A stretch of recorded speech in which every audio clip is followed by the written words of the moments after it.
हमारा गांव ठाकुर बहुत गाँव है।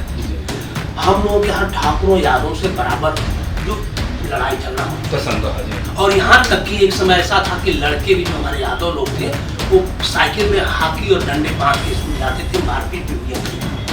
तो ये झगड़ा हमारे गांव में, और यही नहीं, एक बार बता रहा हूँ कि 72 की बात है, हमारे गांव के ठाकुर ने एक बहुत दलित चमार परिवार को, छोटी सी घटना थी, उसकी भैंस उसके गन्ने के खेत में चली गई थी, तो उसके खलिहान में आकर के बड़ी बेइज्जत करके मारा था।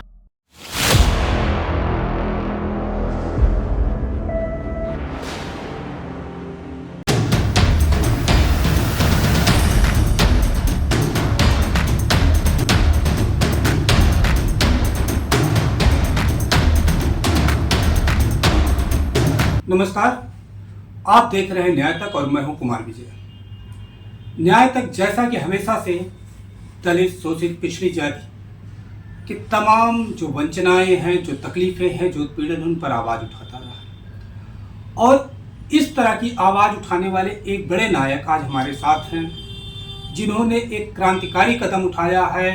ख़ास तौर पर जो भारत का शूद्र समाज है, जो पूरी वर्णी व्यवस्था में चतुर्थ पायदान पर खड़ा हुआ है, उसके लिए एक रिवोल्यूशनरी कदम उठाया है कि उसे मान सम्मान की ज़िंदगी देने के लिए उन्होंने मिशन चला रखा है, गर्व से कहो हम शूद्र हैं। तो ऐसे ही नायक का आज हम अपनी स्टूडियो में स्वागत कर रहे हैं। हमारे साथ हैं शूद्र शिव शंकर सिंह यादव जी। नमस्कार, शुक्रिया, जय भीम। तो हम सबसे पहले आज उनसे जानना चाहेंगे कि ऐसी क्या परिस्थितियां रही, ऐसा क्या सरकमस्टेंसेस उनको देखने को मिला कि उन्होंने इतना बड़ा क्रांतिकारी कदम उठा लिया कि गर्व, जहां जिस देश में गर्व से कहो हम हिंदू हैं का नारा चल रहा हो, उसके खिलाफ, उसके बरक्स उन्होंने गर्व से कहो हम शूद्र हैं का नारा उठाया, जबकि शूद्र समाज को सबसे निचली पायदान पर रखा गया है वर्णी व्यवस्था में। जी धन्यवाद। देखिए, ये आपने जो कहा है कि ये जो मिशन चला है, सच कहे तो एक दिन में ये विचार नहीं आया है। मैं 1982 में ही मानवर कांसीराम के बामसेब से साथ जुड़ गया था और सोशल सामाजिक में मैं उस समय भी बहुत अच्छा काम किया हूँ। उसी के बैकग्राउंड में 40 साल तक मेरा मतलब सामाजिक काम करने का रहा है।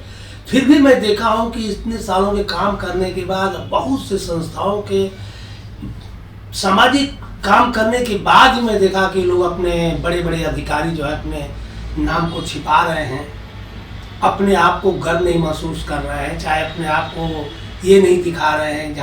जहाँ एक वर्ग है कि चंदन लगाकर, चुन्नी लगाकर के अपने को बड़े गर्व से दिखाता है, और भारत में एक ऐसा वर्ग है कि अपने को छिपाता है।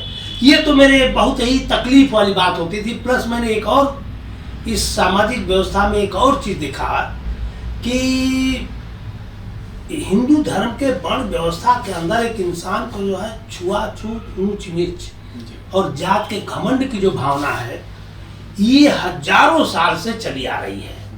और इसके पीछे क्रांति प्रतिक्रांति, चाहे कहिए एक समतावादी या एक असमानतावादी का विचार का संघर्ष चलता आ रहा है। ये भी मैं अनुभव किया।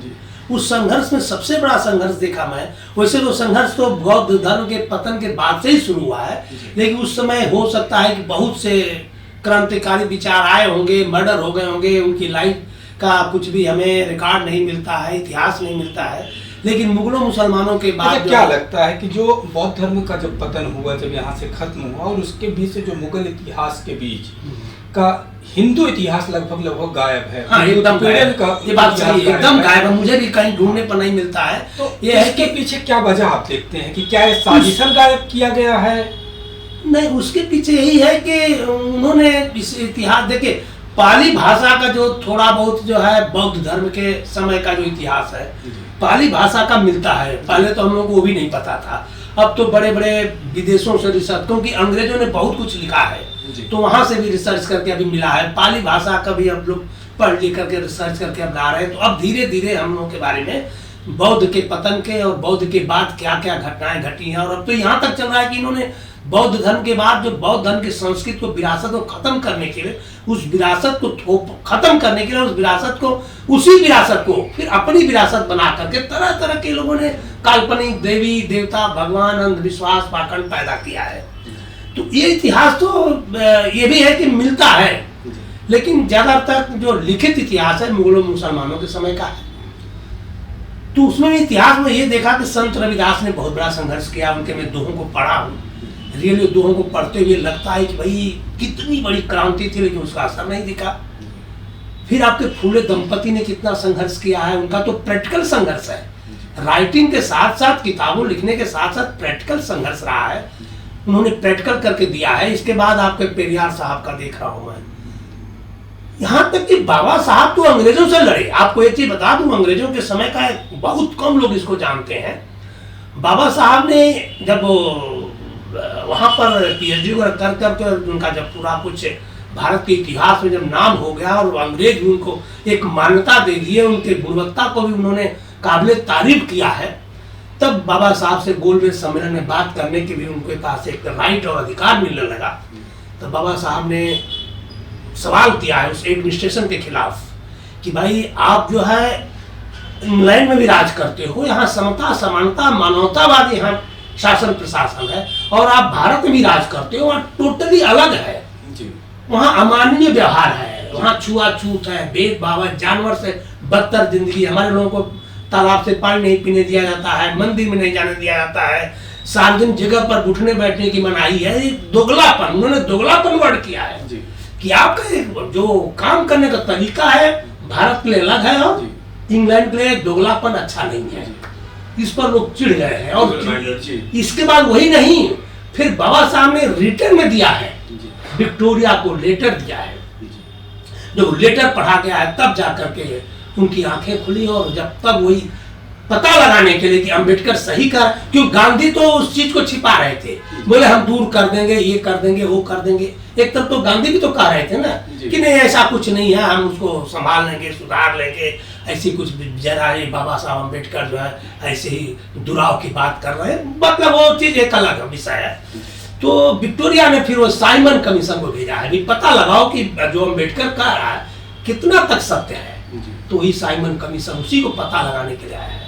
तो मेरा ये कहना है कि बाबा साहब ने इतना संघर्ष किया। तो क्या साइमन कमीशन की जो हत्या की गई, उसका मर्डर किया गया, तो क्या कहीं उसके पीछे अवधारणा तो नहीं रही कि जो भारत का स्ट्रक्चर है, जो ब्राह्मणवादी स्ट्रक्चर है, कहीं वो उसको विखंडित ना कर दे? वही था मेन वही था, और कुछ नहीं। मेन वही था कि ये हिंदू धर्म को जो वर्ण व्यवस्था का स्ट्रक्चर है, देखिए गांधी छुआछूत को मिटाना चाहते थे, समतावादी लाना चाहते थे, लेकिन वर्ण व्यवस्था को कहते थे कि सही है। यही गलत, बाबा साहब अम्बेडकर बोलते नहीं, टोटली गलत है, वर्ण व्यवस्था ही गलत है। एक इंसान को उसको ब्राह्मण होने का भी अधिकार है, क्षत्रिय होने का भी अधिकार है, वैश्य होने का भी अधिकार है, और शूद्र होने का भी अधिकार है। हर तरह से हर इंसान परिपूर्ण होना चाहिए। ये गांधी को समझ में नहीं आता था, इसलिए इस विषय पर गांधी और अम्बेडकर में बहुत लेख प्रतिलेख अपने लेखों के जरिए बहुत कुछ कहा और सुना भी गया है, पढ़ा भी गया, देखा भी, हमने भी पढ़ा है। तो हम इस पर आएंगे, हम जो आज की राजनीतिक संकल्पनाएं हैं इसको लेकर उस तक आएंगे। उस पर बता देना क्यों ये शूद्र की बात आई, अभी तो उसी पर चल रहा है ना। तो मेरे दिमाग में आया कि इतने बड़े बड़े महापुरुष इस छुआछूत ऊंच नीच भेदभाव मिटाने के लगे रह गए। कांचीराम भी आए, बहुत से लोग लगे रहे, आखिर तक जा क्यों नहीं रहा है? तो इसके पीछे मैंने रिसर्च किया, इसके पीछे मैं रिसर्च पर लग गया कि क्या कारण है, क्यों नहीं शूद्र को नीच दुष्ट पापी क्यों कहा जाता है, जिसके कारण आदमी आज भी IAS IPS बन जाता है, फिर भी अपने नाम को छिपा रहा है। तो रिसर्च के बाद मुझे पता चला, अब रिसर्च के बाद पता चला कि ब्राह्मण क्षत्रिय वैश्य सभी लोग कह रहे हैं कि जो छुआछूत ऊंच नीच की जो भावना है ये गलत है, गलत है। हमको किसी ने, मैं हजारों लोगों से इंटरव्यू लिया हूँ, किसी ने नहीं कहा कि ये सही व्यवस्था चल रही है। तो मेरे दिमाग में आया कि सभी कह रहे हैं कि गलत है। तो मैं बोला जब गलत है तो इसको चला कौन रहा है, और फिर चलाया क्यों जा रहा है? अब ये मुझे दृढ़ विश्वास हो गया कि एक भी आदमी इस व्यवस्था को सही नहीं कर रहा। ब्राह्मण भी कह रहा है गलत है, तो जब ब्राह्मण कह रहा है, क्षत्रिय कह रहा है, वैश्य कह रहा है, मुसलमान भी कह रहा है कि गलत व्यवस्था है, तो फिर चलाया क्यों जा रहा है? रियली ये चीज मेरे दिमाग में खनकी कि ये गलत परंपरा चलाई जानी, इसको तोड़ना पड़ेगा। तब मैंने बॉम्बे में आकर के दृढ़ निश्चित हो गया कि ये जो मैं करने जा रहा हूँ बहुत सही करने जा रहा हूँ। बात तो सही है कि जब शूद्र की बात किया अपने पुराने साथियों के साथ बात कोई तैयार नहीं हुआ, रियली एक भी आदमी नहीं आया। अच्छा, जब भारतीय संविधान, जब देश आजाद हुआ तो वर्णीय व्यवस्था भी लगभग उसका स्ट्रक्चर संवैधानिक ढांचे में खत्म कर दिया। यस, इसके बावजूद भी आज़ाद भारत में आज जब हम 75 साल से ज़्यादा हो गए भारत को आज़ाद हुए, इसके बावजूद आप फिर से शूद्र शब्द को स्थापित करने में लगे हुए हैं, क्या ये ठीक है? देखिए, मैं शूद्र शब्द को स्थापित नहीं कर रहा हूँ जी। मैं शूद्र के जो अंदर जो है एक हीन भावना, जी। भाई शूद्र तो इंसान है, जानवर तो है नहीं ना। जी। जैसे ब्राह्मण है, क्षत्रिय है, वैसे शूद्र भी एक इंसान है। जी।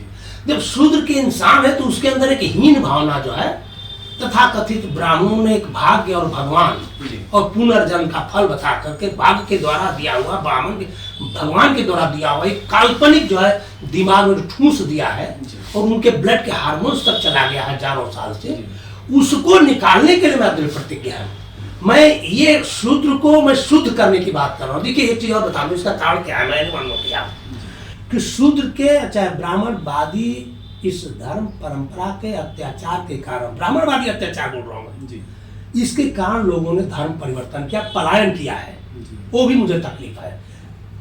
कोई क्रिश्चियन बन गया, कोई मुसलमान बन गया, कोई बौद्ध बन गया, यहाँ तक कि सिख धर्म लोगों ने ब्राह्मणवादी अत्याचार से ही बने लोग। लेकिन दुर्भाग्य है कि ये बीमारी वहां भी लेके चले गए, उस धर्म को भी कलंकित किया लोगों ने। उस धर्म में भी जितने लोग धर्म परिवर्तन किए हैं, सब जगह ये बुराइयां चली गई हैं। वो धर्म भी कलंकित हो गया भारत में। विदेशों में छुआछूत नहीं होगा, जो धर्म विदेशी वहां छुआछूत, लेकिन यहाँ पर है। तो मेरे ये दिमाग में आया कि जब बौद्ध धर्म की तरह भी, देखिए मेरा भी एक मकसद है कि हम घर वापसी करेंगे।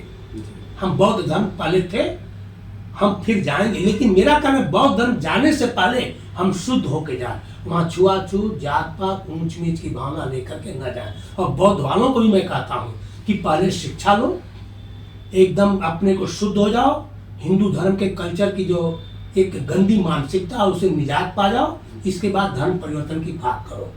अच्छा, जो एक नारा इससे पहले रहा कि गर्व से कहो हम हिंदू हैं, ये नारा चलता रहा, और दूसरी तरफ कहा जाता है कि हिंदू कोई धर्म नहीं बल्कि एक संस्कृति है, संस्कृतियों का समन्वय है। तो क्या आप इस नारे को दोहरा पाएंगे कि गर्व से कहो हम हिंदू? नहीं, देखिए क्या होता है, ये गर्व से कहो जो हिंदू की आप बात कर रहे हैं, रियली एक तो सच कहिए तो एक तो सुप्रीम कोर्ट में क्या धर्म नहीं है, और मैं भी कह रहा हूँ। देखिए, धर्म ऐसा होता है, मैं भी थोड़ा बहुत धर्म के बारे में जानता हूँ, समझा हूँ, पढ़ा हूँ। धर्म कैसे है कि हर उस धर्म के जितने भी अनुयायी हैं सबके लिए समान कानून और अधिकार होता है, और एक धर्म गुरु भी होता है। आप जैसे क्रिश्चियन धर्म को ले लीजिए, उनका एक धर्म गुरु है, एक धर्म पुस्तक है। मुस्लिम धर्म का भी एक धर्म गुरु है, धर्म पुस्तक है। सिख धर्म का भी है। तो हमारे हिंदू धर्म का क्या है, न तो कोई तमाम संस्कृतियों का समुच्चय है। तो इसे धर्म है ही नहीं है। ये तो एक षड्यंत्र है किसी 85% जनमानस को शोषण करने के लिए, उसके जो है मेहनत को, मजदूरी को, उसको अत्याचार करके खुद हलवा पूरी खाने के लिए ये षड्यंत्र है। कहीं धर्म ये मतलब 1% कहीं धर्म की इसमें बू आती ही नहीं है। धर्म के कहना इसको अपराध है। धर्म तो भाई आप धर्म कैसे कर सकते, एक आदमी को, उसी धर्म के एक आदमी को नीच कर रहे हो, अछूत कर रहे हो, पापी कर रहे हो, और एक को उच्च बना रहे हो। धर्म की परिभाषा हो ही नहीं सकती किसी भी तरह में। 1-2% भी धर्म की परिभाषा इसके साथ लागू होती नहीं, जैसे कि दूसरे धर्मों की बात करेंगे तो। अच्छा, जो हिंदू धर्म में ईश्वर का स्ट्रक्चर बना के रखा गया है, बड़ा ताकतवर स्ट्रक्चर बनाया गया है, 33 कोटि देवताओं की बात हो जाती है, और जो बड़े देवता हैं वो तो मतलब वो भी अनगिनत हैं। फिर वहाँ से लेकर के ब्रह्मा विष्णु महेश, राम कृष्ण इंद्र जैसी जो धारणाएं हैं, दुर्गा जैसी, इनको लेकर के आपका क्या मत है? कि देखिए, सच कहिए तो ये 1000-2000 साल पहले, मैं तो 1000-2000 साल नहीं कहूँगा, हाँ 1000 साल हो सकता है, 1000-1500 साल हो सकता है। ये जो मनुस्मृति, जो बौद्ध धर्म के पतन के बाद जो मनुस्मृति लिखी गई, उसके लिखने के बाद इतने कड़े कानून थे कि उनको डर था कि ये कानून अगर समाज जागृत हो जाएगा तो ये फॉलो नहीं करेगा। उनको ये डर था, इसलिए उन्होंने पढ़ने को 85% को पढ़ने के लिए रोका। इसीलिए रोका कि पढ़ेंगे तो समझदार हो जाएंगे, जागरूक हो जाएंगे। और फिर उस धर्म परंपरा को उस कायम रखने के लिए सदियों तक उन्होंने उस चीज को भाग्य और भगवान के जरिए खड़ा किया कि भगवान ने दिया है तुम्हारे पुनर्जन्म का फल। उसको फिर से प्रतिस्थापित करने के लिए उन्होंने भगवान भी पैदा किए, तरह तरह के। ये जितने हैं काल्पनिक भगवान पैदा किए गए, और काल्पनिक भगवान पैदा करके अपनी रोजी रोटी का लिए व्यवस्था किया गया है। देखिए, ब्राह्मण को कर्म, हिंदू धर्म में ब्राह्मण को कर्म करना अपराध माना गया है। यहाँ तक कि मैं पढ़ा हूँ कि अगर मान लीजिए ब्राह्मण के हाथ से किताब अगर लेके जा रहा है और किताब गिर जाती है जमीन पर, अगर वो किताब ब्राह्मण उठाता है तो उसमें लिखा गया अधर्म हो जाएगा। ब्राह्मण काम कर दिया तो अधर्म है। अब सोच सकते हैं कि इंसान को काम करने को अधर्म कहा गया है, तो देश की प्रगति कहाँ से होगी, कैसे होगी, देश डेवलपमेंट कहाँ से होगा। और एक वर्ग को सिर्फ काम करने का दिया गया जिम्मेदारी कि तुम जितने तरह। सबसे बड़ा चीज इन्होंने, जैसे कि शूद्र जिसको आप कह रहे हैं, जो कि हमारा मिशन है, हमें बड़ा विचित्र लगता है। ये कभी कभी इतना दुखी मन होता है कि मैं क्या बताऊं। मैं बड़े गहराई से अध्ययन किया हूँ, बहुत गहराई से पढ़ा हूँ। मैं ये देखा हूँ कि ये जो चमार वर्ग हुआ, कुम्हार हुआ, बढ़ई हुआ, लोहार हुआ, यादव हुआ, जितनी जातियां हैं, जितनी भी जातियां हैं, इस सबको कोई न कोई काम दिया गया, प्रोडक्शन दिया गया, रिसर्च दिया गया, इंजीनियरिंग किया गया, और उन्होंने किया भी है, उसमें सफल भी रहे हैं। चाहे जूता बनाने का हो, चाहे मटका बनाने का, चाहे बर्तन। अरे भाई आज तो इंडस्ट्री कारखाना है। 200, 300, 400 साल पहले तो कुम्हार का ही बर्तन काम देता था, बुनकर जो भी था। आदिवासी भी जंगल से फल फूल, पहले तो पैदावार में तो आदिवासी का भी योगदान बहुत बड़ा है, हम आज उसको पूरा निगलेक्ट कर रहे हैं। आदिवासी ही जंगलों से फल फूल, कंदमूल, जो भी जड़ी बूटी, जो भी चीजें थी, आदिवासी ला करके ही ब्राह्मण क्षत्रिय वैश्य की परवरिश किया। इसके लिए ये भी तर्क आता है कि जो ये वर्ण व्यवस्था बनाई गई थी, जो काम के आधार पर डिवाइड की गई थी, उससे समाज बड़े सहज वे में चल रहा था, सब एक दूसरे के पूरक बन गए थे। हाँ, ये कहा जाता है। तो ऐसे में क्या वर्ण व्यवस्था ठीक बात थी? नहीं, देखिए, अगर आप वैज्ञानिक रूप से देखेंगे, मानवतावादी दृष्टिकोण से देखें तो गलत है। एक चीज बात सही, जैसे बहुत से लोग इसको भी कहते हैं कि जिससे सर्विस में है, कहते हैं कि क्लास 1 ऑप्शन है, क्लास 2 ऑप्शन है, क्लास 3 है, क्लास 4 है। ये स्ट्रक्चर हिंदू धर्म में था।